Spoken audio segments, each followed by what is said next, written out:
Welcome to the Military OneSource podcast.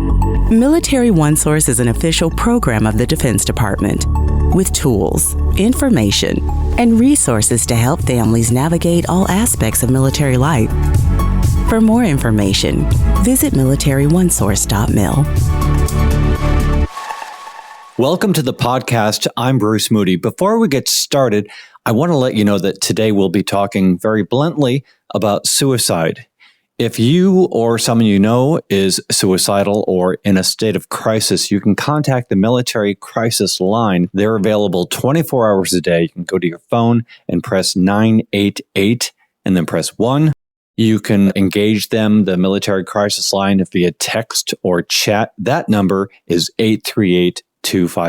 We're going to take the numbers and the links and we're going to put them in the program notes. Also, if you have any questions or comments about what you hear today, you can send us your thoughts using a link also in the program notes. We always like to hear from you. Now, if you value what you're hearing today, I encourage you to subscribe to the podcast. And we also ask that you share this podcast with friends or somebody who can benefit from it. This podcast, it's available on all the major podcast apps and YouTube. Just search for Military OneSource, and there we are. Okay, so let's get into our conversation. Our guest today is Marine Corps Sergeant Fahteh Gill. Sergeant Gill, welcome to the podcast. Thank you for having me. Well, thank you. I want to say on behalf of all of us here, we're just so grateful that you're with us today. For listeners, we did meet before today's recording, and we talked about the conversation of the day.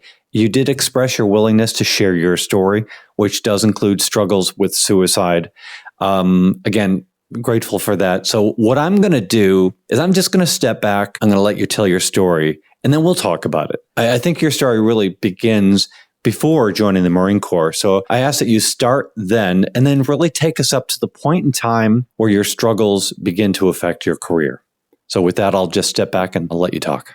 So I joined the Marine Corps around February of 2021. I decided to take a leap of faith with the Marine Corps, and I was like, I need some structure and discipline in my life, and enlisted, went through boot camp and all those things. And I would say my first 7-8 months in the Marine Corps, they were great. I was just a young dude enjoying the experiences of being away from home and stuff.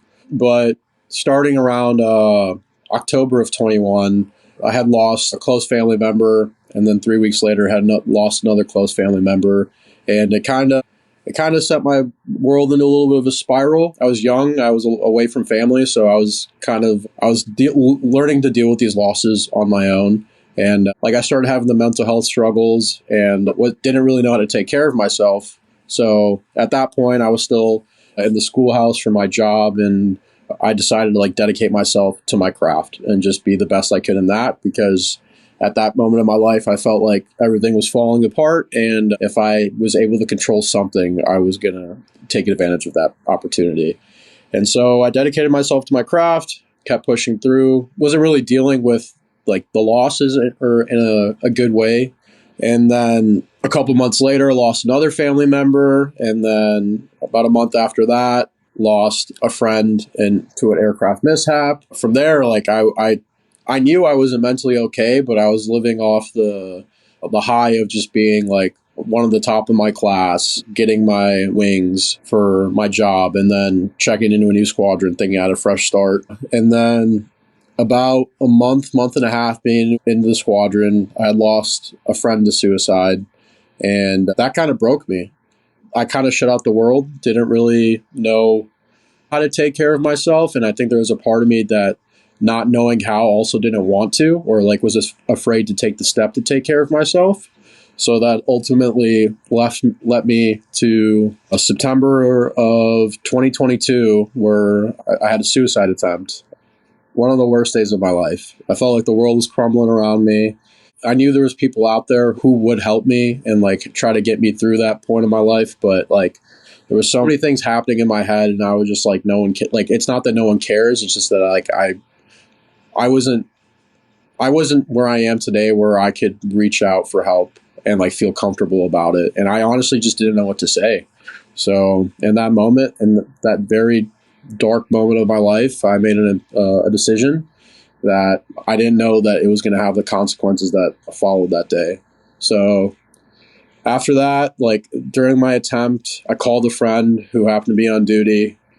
They took me to the hospital, and I was in a psychiatric facility for 3 days, and then I was transported to an outpatient program for 28 days. So I was gone from the squadron, like everything that I knew, and was kind of just taken away for a month and like put into a mental health facility.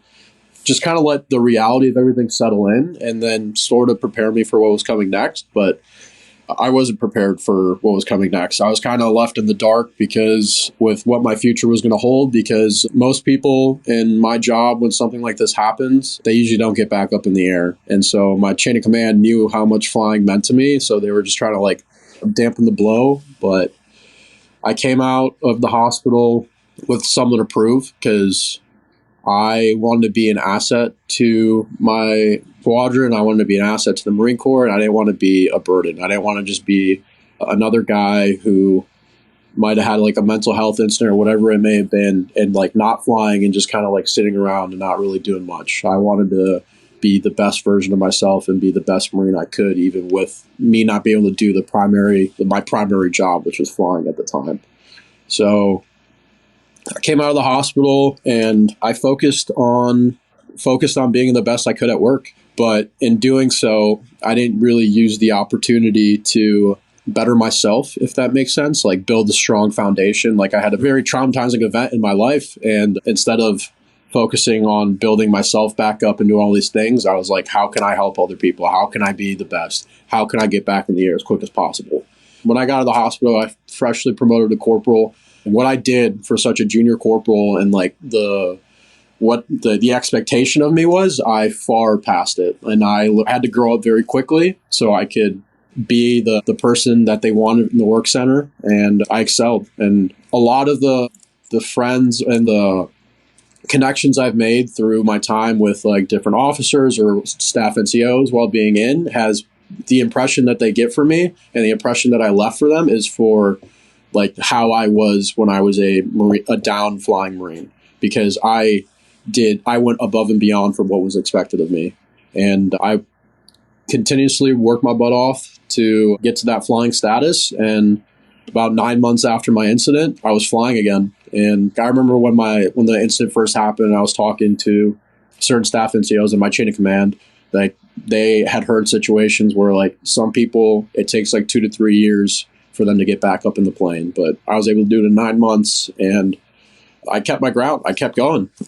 And throughout, like in this time of like being down and stuff like that, I had lost another friend to suicide. And then 12 days after that, I had lost another friend to a motorcycle accident. So like the life stressors, the traumatic events never really went away. I was just kind of back in that same mindset where I was like, I don't really know how to deal with all these things. So I'm going to just commit myself to my craft. And it worked for a while. It got me through the day, and it felt good in the moment. But after I had been like, for the longest time, I had just committed myself to flying, getting back in the air, doing whatever I can. And then after being back in the air for a couple months, I had another big life event happening. And that life event basically threw me on my ass, where my whole world crumbled around me.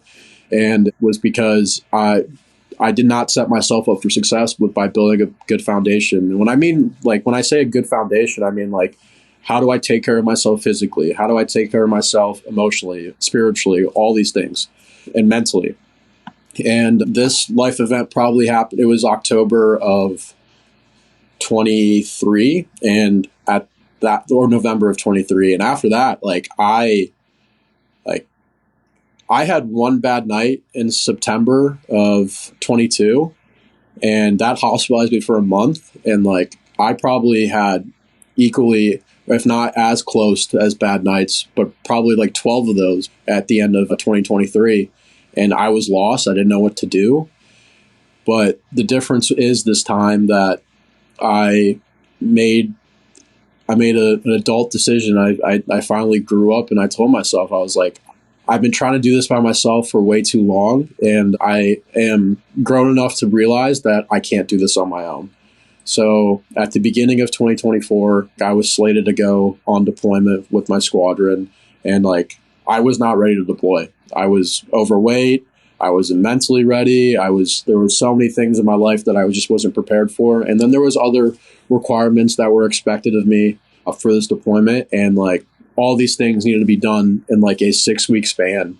And I didn't know if I could do it. And the thoughts of suicide and all those things was just like, it just kept popping up more and more because I was so overwhelmed. But I reached out to my chain of command, to 2 people I really trusted. And from there, the burden got taken off my shoulders a little bit. Like obviously all the work that still needed to be done would be on me. But at that moment, I was relieved. Because just there was less weight on me and it felt a lot more tangible. And because of my chain of command and because of how supportive my chain of command was at the time and still is, they afforded me the opportunity to prove myself. And I accomplished every single thing that was required of me so I could deploy and be an asset to the squadron. And then from there on out, it was kind of growing pains, like trying different things to see if it worked for me physically or mentally and just kind of keep pushing myself forward. And like, not every day was like rainbows and stuff like that. Some days were really tough, but I kept just having that attitude of pushing forward and trying to be better than what I was the day before. And then ultimately it led me to a very successful deployment, picking up a qualification that most second termers, most people in my MOS, they don't get it until their second term. I got it in my first term as a corporal, and also with my whole history and stuff like that. Like I got it at a very small amount of time compared to like for flight hours for this qualification. And I'm so proud of myself. And with that whole story and everything, I'm not the same kid I was. I was a 21-year-old kid when my suicide attempt happened, and it was awful. But I don't live with regrets, and that situation and that whole scenario and my whole story has shaped me into the person I am today, and I'm proud of that. You went through a period of growth that you really needed in order to survive, literally to survive, and just so grateful that you shared that with us. Talk about the difference as you look back. So you described as needing a good foundation. Describe looking back at your efforts before you discovered that, when you were focusing on the job and just being the best you could so that you had something to prove that you were not a burden. When you were focusing on that and not the balance of everything else, what does that look like to you now? If I'm speaking like as a Marine, it looked like a Marine who I was very knowledgeable. I was always the go-to guy and everything, but I wasn't a PT stud in our shop. I was a leader in a lot of aspects, but like for me being put into a leadership position at such a young age, expecting to lead all these other Marines and telling them to do all these things, but I wasn't holding the standard in all aspects. Now like the person I am today, I try to maintain in all aspects that like I'm leading my Marines, like in physical health, mental health, all these things, but also job qualifications, pushing to progress, pushing to grow as individuals. But for me, all I was someone who was just really good at their job, but I wasn't as an overall Marine, I was a pretty bad Marine in my opinion. And looking back at it, I'm not saying that I'm disappointed in myself because it was necessary for me to grow. But it was just like that, me not having a foundation and me not recognizing that being the best version of myself requires me to take care of myself in all aspects, like physically, mentally, emotionally, all those things. I didn't believe in that at the time. I just thought that if I'm the best at my job, then I'll be happy. But over time, I've learned that it's not the tangibles that make you happy, it's the intangibles, all the things that I can't physically hold, or like a qualification that is designated to me. A qualification isn't going to provide me happiness and joy. The work that I put into the qualification, that's what that's the important stuff, the amount of effort I'm putting in, because it just further shows my character. But at the end of the day, having a piece of paper or having a designation attached to my name means nothing if at the end of the day I'm not happy. So what is your approach now as a leader? As a leader who has obviously profound experiences, now has that view, the need for a balanced life. What is your approach to leading your fellow Marines with that understanding that you need a balanced life? And what are you seeing in Marines being able to do their job with that balance? The Marines that I have under me who have that balanced lifestyle are the ones that are like the more successful ones. I don't want to say more successful, but like you can just tell like the way they are, the way they carry themselves, that like they're content with where they are. They're happy with what's going on. And like you ask them like, hey, what do you do in your personal time? It's like, oh, like I work out, or like I go do this. Like they have hobbies. They have things that make them happy outside the Marine Corps. So like, because at the end of the day, like, yes, we're Marines 24/7, that we are Marines all the time. But when you're done with work and you take off your uniform, like you are your individual self. So the Marines who have a solid friend group, a solid support system, who have hobbies and all these things and like find joy outside of work, those guys are the ones who are really successful. It's the guys that like who fully commit themselves to this job, and they try to treat this job more as a lifestyle. But at the end of the day, like this job isn't like you can't live this job for the rest of your life. It's a job, and at the end of the day, you should commit yourself and be the best version, like the best possible person you can be in this MOS. But at the end of the day, life is bigger than this MOS, and that's something that gets lost in translation, specifically in my job. But the guys who know that separation, they do pretty well. But as my job as a leader, like especially when newer guys are coming in, I like emphasize them, like make sure you're taking care of yourself and all these things. But at the end of the day, I think I've done a good job with like just being an open avenue or a line of communication with these guys. I try every single day to make it known that like I might be tough on you guys when it comes to the standards and things like that, but like I genuinely care about you, and that's what you being okay and you being mentally like fit and physically, all these things, like you being okay as a human being matters most to me over anything else. Like if you're not progressing as quickly as like you're hoping to, or as quickly as other people are hoping for you to do, but you're trying to like figure out how to take care of yourself, that's what matters to me. When you're talking to Marines, or maybe when you're watching Marines, what is the proper time to ask for help? Probably with the understanding that if you're in a genuine crisis, it would have been some time ago. So what is the right time to ask for help? And maybe this is for the benefit of service members who are maybe new and trying to figure out their organization. Who is the right person to go to if they have questions about getting some help? Even as a corporal, the time to ask for help, there's no right time. In the moment is always the right time. There's never going to be a bad time. There's not going to be a wrong time for you to ask for help.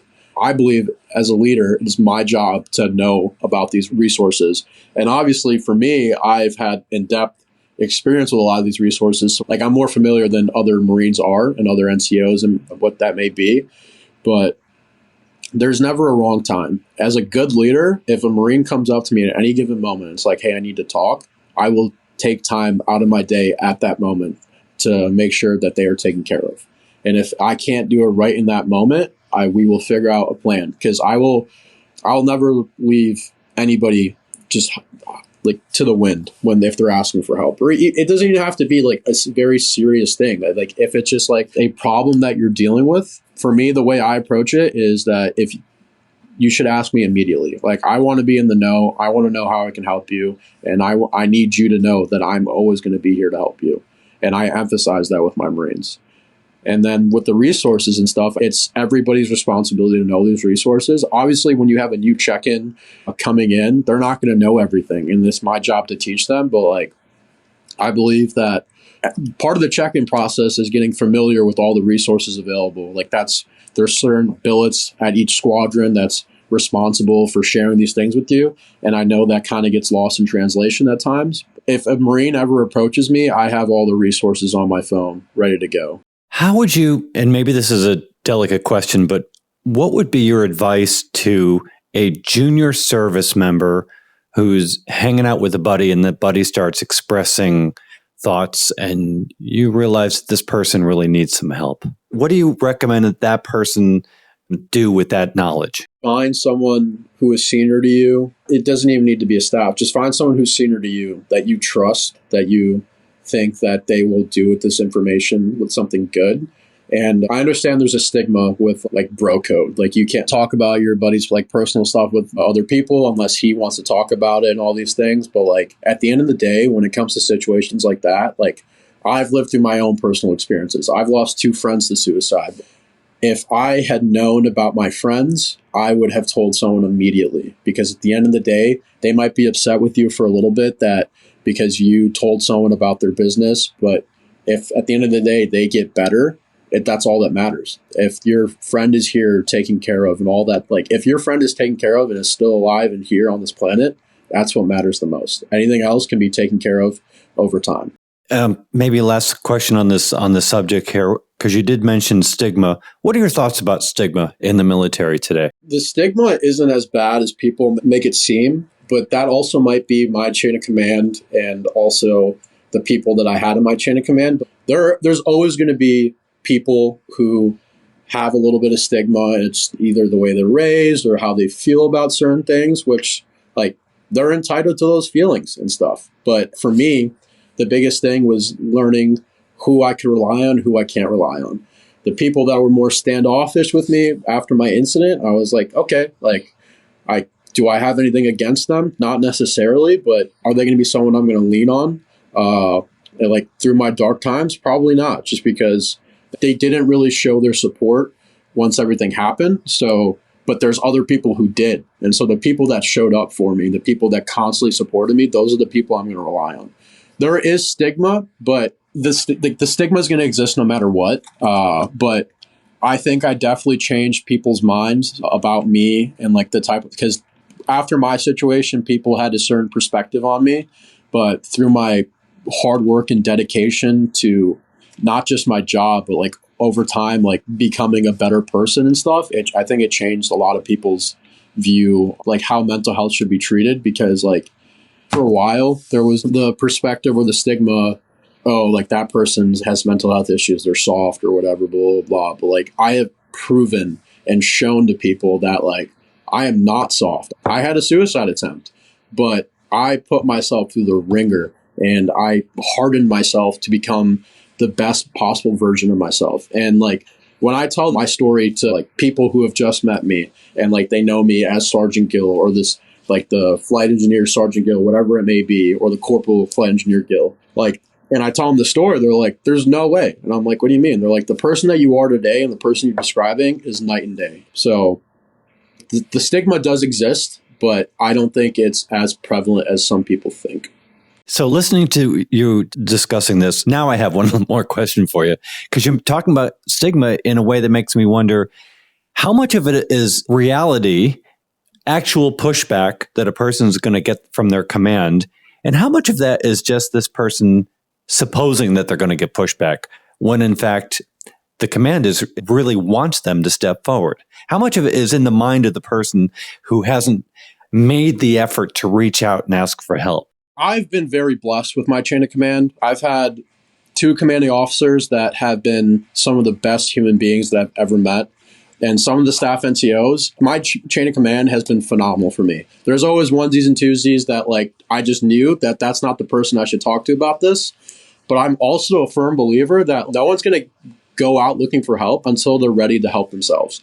And I was a victim of that. I lived that lifestyle for a really long time. Like I knew there was part of me that knew I needed help, but I was just too stubborn or too scared or just didn't know, like didn't want to live through going down again if I asked for help again or like anything like that. For a solid year that I knew that I probably should be talking to behavioral health or talking to someone about this or trying to like actually deal with all the things that had happened. But I chose not to because I knew that it would be more work on my end. And then eventually, when I was probably at one of my lowest points, I finally was like, I can't do this by myself. But that realization has to happen within oneself. I knew that I didn't want my choice of getting help to be in someone else's hands again. Because during my initial suicide attempt, I took all my choices away. My chain of command had to act. And they did what they thought was necessary. And what I would say to people who are kind of like on the fence about it and stuff like that, it is so much better and for yourself if you are the one making the decision to go look for help. Because at the end of the day, like I said, I had a very good chain of command, but I like to believe in the good in people. If you say you need help, and I don't think there's a chain of command who can stop you from getting help. I think it's you just actually having that conversation with your chain of command. And there's also a difference for letting it get to a very extreme point like I had initially. And also on the other side of the spectrum, like you have a problem brewing up and like you don't know really how to handle it and stuff. And it's a lot easier to manage before it gets to that point where I was at. So like the first time I technically reached for help was my suicide attempt. All the power was taken away from me just because that's how protocol goes. But a year later, when I reached out for help again to see what I was able to do, to see if I can make all these requirements, and I did. The ball was in my court. But the thing is, if you wait too long or you let it build up to something that's no longer manageable, that's when you no longer have control. That's a powerful perspective. Thank you for sharing that. Sergeant Gill, we're just so pleased to have you on the podcast today. I just want to open it up for any final thoughts that you want to share with us. To all my Marines and all service members specifically, but I can speak better for Marine Corps. Behavioral health is a resource that I have utilized multiple times, and it has helped me through many dark times. And it just provides a third-party perspective on what your life situation is at the time. Well, I know for a lot of us, our friends are people we work with, so there's never really that separation between work. And so if you're ever looking for resources, behavioral health is a good one. You have the MFLAC, you have the chaplain. You're never alone. There's going to be points in your life that you might feel alone, but at the end of the day, you never are alone. There's always going to be someone who cares for you. And you might not know exactly who that is, but it's our jobs as leaders, as NCOs, and just Marines, because we take care of each other to make sure that every single one of our Marines is taken care of. So you're never alone. And if you ever need anything, please reach out to anybody you trust. Excellent. And we will end it there. Sergeant Gill, again, thank you so much. Thank you. Really powerful interview today. And I really encourage you to share this podcast with somebody who can really benefit from hearing it. You can either share the podcast or just let people know that they can go to their favorite podcast app or YouTube, search for Military OneSource. Because I want to remind you that Military OneSource is an official resource of the Defense Department. And we value you subscribing to the podcast because we do cover a wide variety of topics to help military families navigate military life. I'm Bruce Moody. Thank you so much for joining us today. Take care. Bye-bye.